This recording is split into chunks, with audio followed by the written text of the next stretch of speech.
اهلا بيكم من جديد في اسبوع الكريبتو. النهارده هنراجع اهم الاخبار اللي حصلت في عالم الاصول الرقميه، من تحركات السوق العالميه لتغييرات تنظيميه ودخول مؤسسات ماليه تقليديه بقوه، وطرق جديده بيربطوا بيها التمويل التقليدي بالبلوكشين، وتحويلات استراتيجيه بتحدد رايح فين الكريبتو الفتره الجايه. دي اهم احداث الاسبوع. بيتكوين ومعظم العملات الكبيره نزلوا تاني، متأثرين بحالة العزوف عن المخاطرة وارتباطهم بسوق الأسهم.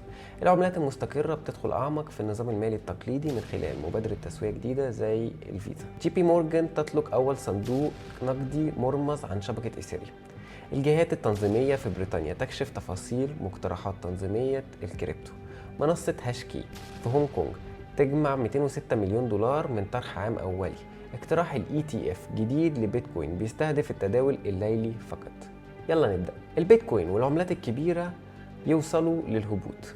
الأسبوع ده شهد ضعف جديد في بيتكوين وسوق الكريبتو بشكل عام، مع نزول الأسعار جنب جنب مع الوصول عالية المخاطر، في ظل حذر المستثمرين قبل بيانات اقتصادية مهمة وتقلبات في أسواق الأسهم. حسب تقارير السوق الأخيرة، بيتكوين كانت بتتداول حوالين منتصف ال 80,000 دولار، ونزلت تاني من قمم قريبة، مكملة اتجاه العزوف عن المخاطرة اللي مسيطر على الأسواق بقاله أسابيع. بعض المحللين أشاروا لضغوط هبوط وصلت لحوالي 3% أو أكتر خلال 24 ساعة، مع فشل البيتكوين في الحفاظ على مستويات فنية مهمة وسحب العملات البديلة وراها.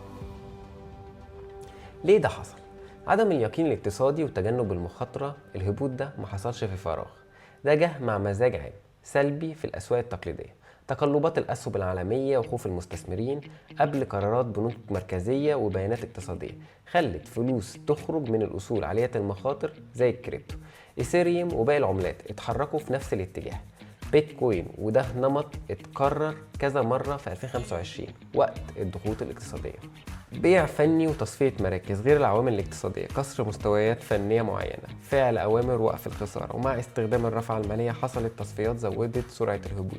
النتيجة مزيج من خوف عام وضغط بيع تقني خلى السوق في وضع دفاعي طول الأسبوع. طب ده معناه إيه؟ مش بالضرورة بداية سوق هبطة طويلة، بس تذكير واضح إن الكريبتو لسه أصل عالي الحساسية للمخاطرة. لما شهية المخاطرة العالمية تضعف، الكريبتو غالبا بينزل معاه.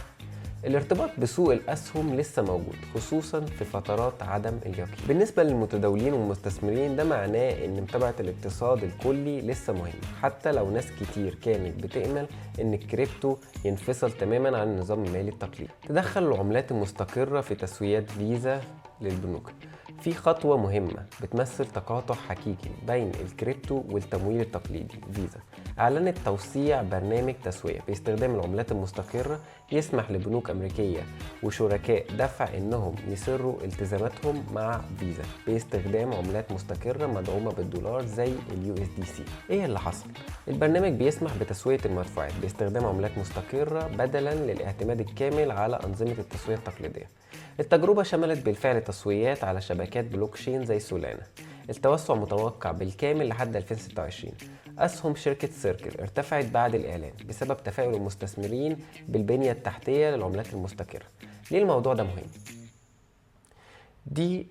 دي مش أخبار استهلاكية، دي بنية تحتية. تطوير أنظمة التسوية العملات المستقرة ممكن تقلل الوقت والتكلفة ومخاطر التسوية. غطاء تنظيمي. البرنامج بيجي في ظل قانون جينيوس اللي اتقر في أمريكا سنة 2025 واللي حدد معايير صارمة لدعم العملات المستقرة. إشارة مؤسسية قوية. لما شبكة مدفوعات عالمية زي فيزا تعتمد البلوكشين، ده اعتراف صريح بقيمتها. دي مش قصة الكريبتو هيستبدل البنوك، دي قصة الكريبتو بيحسن كفاءة البنوك، وده خطاب مقبول أكتر عند المنظمين ومجالس الإدارات. جي بي مورجان تطلق صندوق نقدي مرمز على الإيثيريوم. الأسبوع ده شهد محطة مؤسسية مهمة. جي بي مورجان لإدارة الأصول أطلقت أول صندوق نقدي مرمز على شبكة إيثيريوم. إيه هو؟ الصندوق اسمه My Own Chain Net Yield Find Money، بيدي أسهم مرمزة على شبكة إيثيريوم العامة، بيسمح للمستثمرين مؤهلين بالحصول على عوائد مدعومة بسندات خزانة أمريكية في شكل توكنات، متكامل مع منصة مورجان ماني التابعة لجي بي مورجان.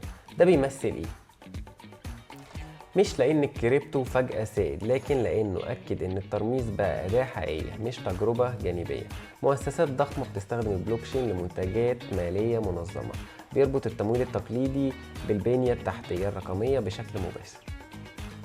بعكس بروتوكولات ال DeFi، المنتج ده خاضع لإشراف بنك عالمي وملتزم بالمعايير التنظيمية، خطوة مهمة نحو تمويل مرمز منظم. بريطانيا تكشف أول تفاصيل تنظيم الكريبتو. هيئة الرقابة المالية البريطانية FCA أطلقت مشاورات شاملة بتحدد قواعد واضحة لتنظيم الكريبتو.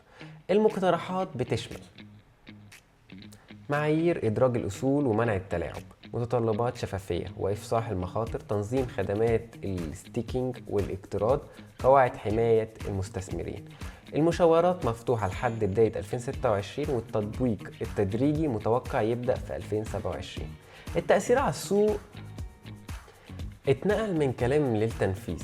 تقارب أكبر مع قوانين أسواق المال التقليدية. رغم الوضوح، نسبة ملكية الكريبتو في بريطانيا نزلت من حوالي 12% ل 8%، لكن اللي فاضلين بيستثمروا بمبالغ أكبر. منصة هاشكي تجمع 206 مليون دولار في طرح عام. شركة هاشكي في هونج كونج واحدة من أكبر منصات الكريبتو المرخصة، جمعت حوالي 206 مليون دولار في GPO. أبرز النقاط: الطرح كان ضمن النطاق السعري المتوقع، مستثمرين كبار زي UBS وفيديليتي شاركوا.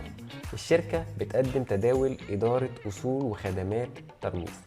ده بيعكس ثقة مؤسسات تقليدية في منصات كريبتو منظمة، استفادة هونج كونج من بيئة تنظيمية مرنة مقارنة ببلاد تانية، توسع واضح في خدمات الأصول المرموزة.